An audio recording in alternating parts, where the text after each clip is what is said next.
తెలంగాణలో 5 ఎమ్మెల్యే కోట ఎమ్మెల్సీ స్థానాలకు ఎన్నికలు జరుగుతాయా? ఏకగ్రీవం అవుతాయా? అధికార కాంగ్రెస్ 4 అభ్యర్థులను బరిలోకి దింపుతుందా? 3తో సర్దుకుంటుందా? ఇంతకీ ఆయా పార్టీలకున్న బలాబలాలేంటి? ఎవరికన్ని స్థానాలు దక్కుతాయి?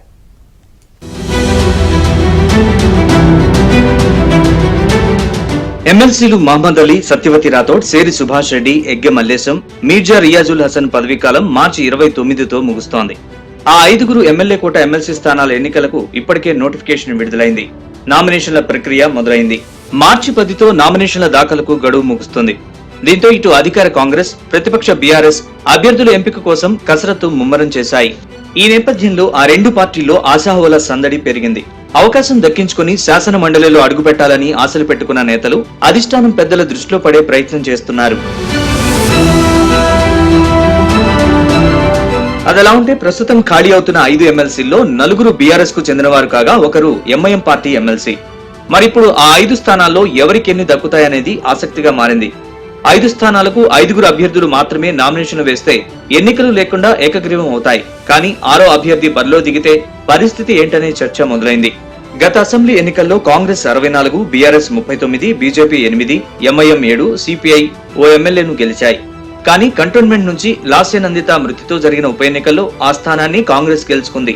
దీంతో కాంగ్రెస్ ఎమ్మెల్యేల సంఖ్య 65కు చేరగా బీఆర్ఎస్ ఎమ్మెల్యేల సంఖ్య 38గా మారింది. ఇక ఆ తర్వాతి పరిణామాల్లో బీఆర్ఎస్ నుంచి 10 మంది ఎమ్మెల్యేలు కాంగ్రెస్ లో చేరారు. దీంతో అసెంబ్లీలో కాంగ్రెస్ ఎమ్మెల్యేల బలం 75కు పెరిగింది. కారు పార్టీ ఎమ్మెల్యేల సంఖ్య 28కి పడిపోయింది. అయితే ప్రస్తుతం ఆయా పార్టీల బలాబలాల ప్రకారం కాంగ్రెస్ 4, బీఆర్ఎస్ 1 ఎమ్మెల్సీని గెలుచుకునే అవకాశం ఉంది. 2015 నుంచి ఎమ్మెల్యే కోట ఎమ్మెల్సీలు దాదాపు ఏకగ్రీవం అవుతున్నాయి. ఒకవేళ ఇప్పుడు ఎన్నిక అనివార్యం అయితే ఒక్కో ఎమ్మెల్సీకి 23 మంది ఎమ్మెల్యేలు అవసరం అవుతారు. ఎన్నికలకు బీజేపీ దూరంగా ఉంటే అది కాస్త 22కు తగ్గుతుంది. ఇప్పటికే కాంగ్రెస్ కు 75 మంది ఎమ్మెల్యేల బలం ఉంది. ఎంఐఎం మద్దతు కూడా తమకుంటుందని హస్తం పార్టీ భావిస్తోంది. ఇప్పటికే ఎంఐఎం పెద్దలతో కాంగ్రెస్ నేతలు చర్చలు కూడా జరిపినట్లు తెలుస్తోంది. ఈ ఎన్నికల్లో మద్దతు తీసుకుని రాబోయే స్థానిక సంస్థల ఎమ్మెల్సీ స్థానాన్ని ఎంఐఎంకు ఇచ్చేలా అవగాహనకు వచ్చినట్లు టాక్. ఇక సిపిఐతో కూడా చర్చలు జరుపుతున్నట్లు చెబుతున్నారు. వారు కూడా ఎమ్మెల్సీ అడుగుతున్నప్పటికీ నామినేటెడ్ పదవులకు గ్రీన్ సిగ్నల్ ఇచ్చి ఒప్పించాలని యోచిస్తున్నారు. ఇటు ఎంఐఎం అటు సిపిఐతో కలుపుకుంటే కాంగ్రెస్ బలం 83కు చేరుతుంది. ఈ ఎన్నికల్లో విప్ జారీ చేసే అవకాశం లేనందున పార్టీ మారిన ఎమ్మెల్యేలు కూడా ఓటింగ్ లో పాల్గొన్నా ఇబ్బంది ఏమీ ఉండదని చెబుతున్నారు. అయితే బీఆర్ఎస్ నుంచి చేరిన వారిలో కొందరు అసంతృప్తితో ఉన్నారనే టాక్ నడుస్తోంది. వారు హ్యాండ్ ఇస్తే తప్ప 4 స్థానాల్ని ఏ ఇబ్బంది లేకుండా కాంగ్రెస్ గెలుచుకునే అవకాశం ఉంది. బీఆర్ఎస్ 1 స్థానాన్ని దక్కించుకుంటుంది.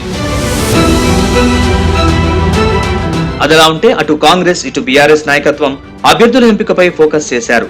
పార్టీ కోసం మొదటి నుంచి పనిచేసిన వారు సామాజిక సమీకరణలపై లెక్కలు వేస్తున్నారు.